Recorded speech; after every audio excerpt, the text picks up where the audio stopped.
My girlfriend announced, "I'm moving in with my ex to co-parent better. You'll understand someday." I said, "Absolutely." Then I helped her pack and drove her there myself. What I left in their mailbox made her ex kick her out within 48 hours. I, 36 male, was with Jessica, 33, for 2 years. She had a 6-year-old daughter, Emma, from her previous relationship with Nate, 35. I loved that kid like she was my own. Tea parties, bedtime stories, the whole deal. 3 weeks ago, Jessica sat me down for a talk. "I've been thinking about Emma's well-being," she started. "Nate and I have decided it would be better for her if we lived together, for co-parenting." I stared at her. "You're joking." "I knew you'd react like this. It's not about us, it's about Emma. She needs both parents under one roof." "Jessica, we live together. Emma has her own room here. I've been helping raise her for 2 years. She rolled her eyes. "You're not her real father, Greg. This is what's best for her. You'll understand when you have kids of your own someday." The condescension. The dismissal of 2 years of 6 a.m. Saturday cartoons, homework help, and "Greg, can you check for monsters?" The absolute audacity. "So you're moving in with your ex." For Emma, it's temporary, just until she's more stable. "And our relationship? We can still date. You can visit on weekends. Nate's fine with it." "Nate's fine with it. How generous of him." I took a deep breath. "You know what? You're absolutely right. This is what's best. When do you want to move?" Her face lit up. "Really? You understand?" "Completely. I'll even help you pack." She hugged me, tears in her eyes. "I knew you'd come around. You're so mature about this." "Yeah, real mature." Update 1. I spent the week being the perfect supportive boyfriend. Helped her pack, organized boxes, even labeled everything. Jessica was over the moon about how understanding I was being. "See, this is why I love you," she said while wrapping dishes. "You get that modern families are complicated." "Absolutely." "Hey, what's Nate's girlfriend think about this?" Jessica's face darkened. "He doesn't have one. We agreed no partners at the house. It would confuse Emma." "So you're both single, living together?" "Co-parenting. It's different." "Right, and I can't visit? Not overnight. And maybe not for the first month. Emma needs to adjust." The delusion was incredible. But I kept smiling, kept packing. Moving day arrived. I rented a U-Haul with my own money because I'm just that supportive. Loaded everything up while Nate supervised from his doorway, smirking like he'd won something. "Thanks for understanding, bro," he said. "Takes a real man to put a child's needs first." "Oh, I agree. Children should always come first." He didn't catch the emphasis. Jessica didn't either. After unloading everything, Jessica walked me to my truck. "I'll call you tomorrow, okay? We can plan our first date night." "Looking forward to it." She kissed me goodbye. Nate watched from the window. I drove away, but not home. I had one more stop, their mailbox. See, while helping Jessica pack, I'd found something interesting in her closet. A folder labeled legal documents. Being the helpful boyfriend I was, I'd made sure to pack it safely. But first, I'd made copies. Lots of copies. The custody agreement from their divorce was fascinating reading. Specifically the part about cohabitation with romantic partners affecting child support payments, and the financial disclosure forms showing Nate owed $18,000 in back support. But the real treasure? Text messages between them from a month ago that Jessica had printed. Why do people print texts? Messages where they explicitly discussed getting back together, but keeping me around for financial stability, since I'd been paying half her rent and buying Emma's school supplies. "Nate, just move back in. We'll figure out the Greg situation later. He's too useful right now. Paid for Emma's dance classes for the whole year." Now, what a sucker. Be nice. He loves Emma. Makes this easier. I left copies in the mailbox with a sticky note. "Nate, thought you should see what Jessica's been saying about your performance issues to her friends. Also, your ex-wife Carla might want to know about that back child support. Already sent her copies. Good luck with the new roommate, Greg." The performance issues thing? Made that up. But cheaters are always paranoid about what else their partner might be sharing. Update 2. The calls started at 6 a.m. "Jessica, what did you do? Good morning to you too. How's the co-parenting going?" "Nate's losing his mind. He says you sent him something. He won't tell me what, but he wants me out today. That's weird. I just dropped off some paperwork I found while packing. Thought it might be important." "What paperwork?" Oh, various things. Legal documents, text messages. You really should be more careful with sensitive information. Silence. Then, you went through my things? I was packing them. You asked me to pack everything, remember? I was being thorough. Those were private. Were they? Because Nate seems pretty interested in them now. She hung up, called back 10 minutes later, crying. He's threatening to take me to court, says I violated the custody agreement. By moving in with him? By planning to keep dating you while living with him. Apparently, that counts as cohabitation with a romantic partner. Oh no. Who could have known? You did. You knew, and you did this on purpose. I did what? Share information? I thought co-parents should have full transparency. Isn't that what you told me? She started screaming about betrayal and trust. I hung up. Nate called next. You think you're clever? I think I'm single. My ex-girlfriend just moved in with her ex. How's that working out? She played you for 2 years, man, and you for longer, apparently. Did you know she told her friend group about your crying episode? The one after you couldn't perform? It's not.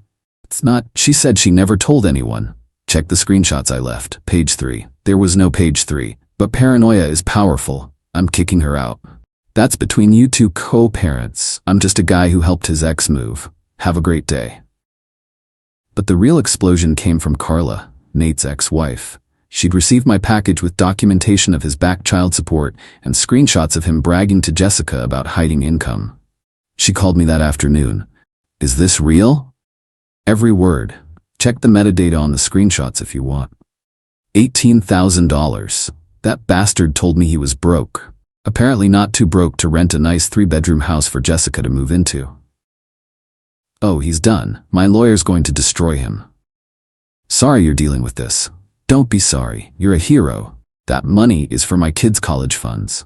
Update 3. Jessica's world imploded faster than a house of cards in a hurricane. First, Nate kicked her out after finding more evidence I hadn't actually left. His paranoia had him convinced Jessica had been sharing all his secrets with me. She hadn't, but guilty people always assume everyone else is guilty too. She showed up at my door with her car packed full of boxes. Please, I need somewhere to stay. Just for a few days. What happened to co-parenting?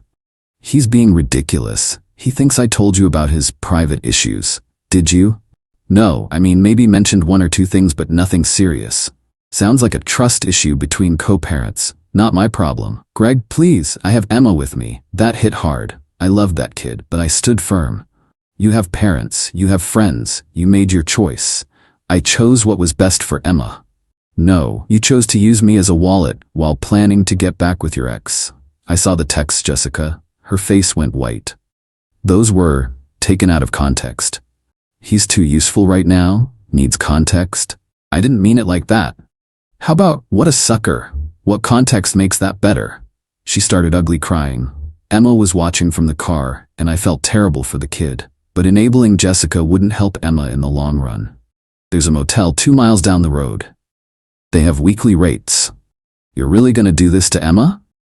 You did this to Emma when you decided to play games with the adults in her life. Don't put this on me. She left, still crying. Posted on social media about men who punish children for adult problems and fake fathers showing their true colors. My response was simple. I posted the screenshot of her and Nate calling me a sucker with the caption, "When you find out you were just a wallet with legs." PSA. Trust your gut, fellas. Her post disappeared within an hour. Update 4. The legal fallout was beautiful to watch from a distance. Carla's lawyer filed an emergency motion for contempt regarding the back child support. The judge was not amused by Nate's hidden income. He got 30 days to pay the full $18,000 or face jail time. Nate, in desperation, tried to claim Jessica owed half since she'd been benefiting from the arrangement. The judge actually laughed. Sir, you can't retroactively make your girlfriend responsible for your child support. Meanwhile, Jessica's custody situation deteriorated. Since she'd moved Emma out of her stable home with me into Nate's house, then into a motel, the court considered her living situation unstable. She called me crying. They're giving Nate primary custody. This is your fault. How is your poor planning my fault?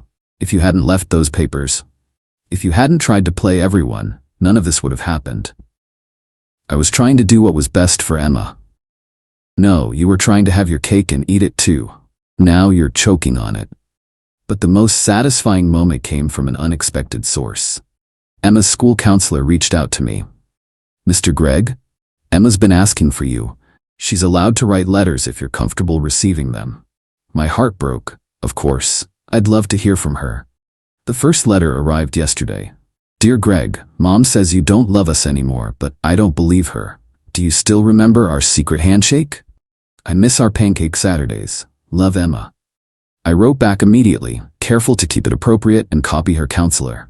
Dear Emma, I'll always care about you. I remember our handshake perfectly. Life changes sometimes, but the fun memories stay forever. Keep being awesome. Your friend, Gregg. Jessica found out about the letters and went ballistic. Called me screaming about undermining her parenting. You moved in with your ex to undermine our relationship. I'm writing appropriate letters to a kid I helped raise for 2 years. See the difference? Update 5. The grand finale came courtesy of Jessica's own entitlement. Unable to afford a decent place, since she'd been relying on my income, she moved back with her parents. They were less than thrilled to have their 33-year-old daughter and granddaughter crammed into their retirement condo. Her dad, Frank, actually called me. Gregg, what the hell happened? Jessica says you sabotaged her co-parenting arrangement. Frank, did she tell you she was planning to date me while living with her ex? What? Did she mention the texts where they called me a sucker for paying her bills? She said those were jokes. Did she mention that she told me I'd never be Emma's real father after I'd been raising her for 2 years? Long pause. No, she didn't mention that. I've got screenshots if you want them. Send them. I did. Frank called back an hour later. I'm sorry, Gregg. We didn't raise her to be like this. Not your fault, Frank. You were good to Emma. Hell, you were good to Jessica. She just got greedy. Yeah. The last I heard through mutual friends, Nate had to sell his house to pay the back child support and legal fees. He got supervised visitation only after the court found out about the hidden income. Jessica got Emma back, but has to live with her parents indefinitely. She's working 2 jobs to afford a lawyer to fight for full custody. She tells everyone I'm a narcissistic abuser who manipulated the situation. Nobody believes her after the screenshots went public. Last week, I got one final text from an unknown number. You destroyed my life over pride. I hope you're happy. I responded, I'm not happy or unhappy about your situation. I'm indifferent. You made choices. Those choices had consequences. I just made sure the right people knew about them. Emma misses you. That's manipulation, and you know it. It's true, though. Then maybe you should have thought about that before treating me like a walking ATM while planning your reunion with Nate. I never loved him. I love you. You love what I provided. There's a difference. Please, can we talk? We just did. Lose this number. I blocked it and went back to my life. Started dating a woman named Claire who has no kids, no ex-drama, and pays her own bills. It's refreshing. Final update. It's been 2 months since the Mailbox incident. Here's where everyone landed. Jessica is still at her parents' place, working as a receptionist during the day and stocking shelves at night. Her social media is full of inspirational quotes about rising from the ashes and strong single mothers.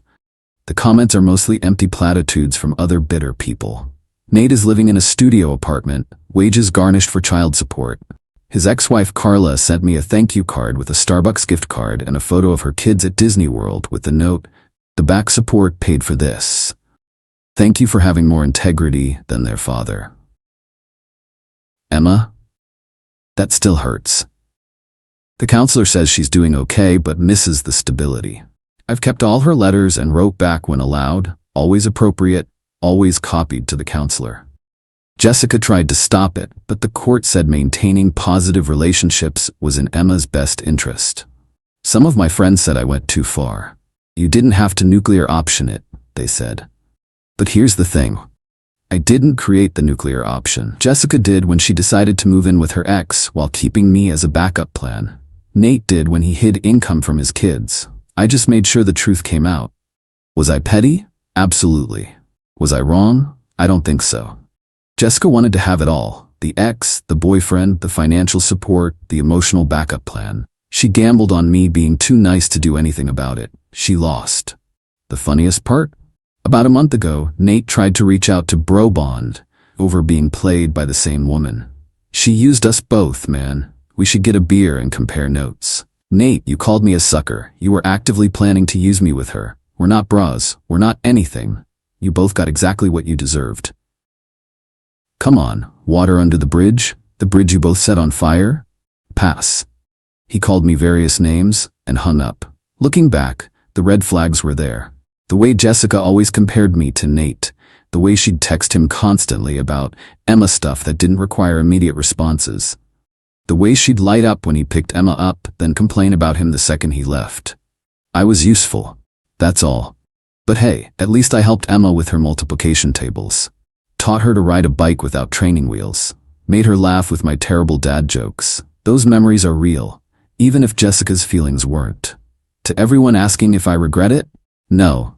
They conspired to use me. I exposed them. Actions have consequences. And to Jessica, since I know you still cyberstalk me, yes, I kept the receipts for everything I bought Emma. No, I'm not seeking reimbursement. They were gifts to an innocent kid, not investments in your con game.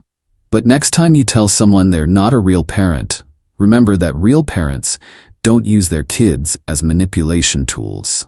Claire thinks the whole story is insane. Who moves in with their ex while dating someone else? Someone who thought they found a sucker. Did they? For 2 years, yeah, but suckers learn. We're taking a cooking class together. No drama, no schemes, no secret texts with exes, just normal, boring, healthy relationship stuff. It's nice. Oh, and Nate's house that he had to sell, the one Jessica was so excited to move into? I drove by last week. There's a rainbow flag in the window and a love wins sign in the yard. The new owners seem nice. Karma's funny like that.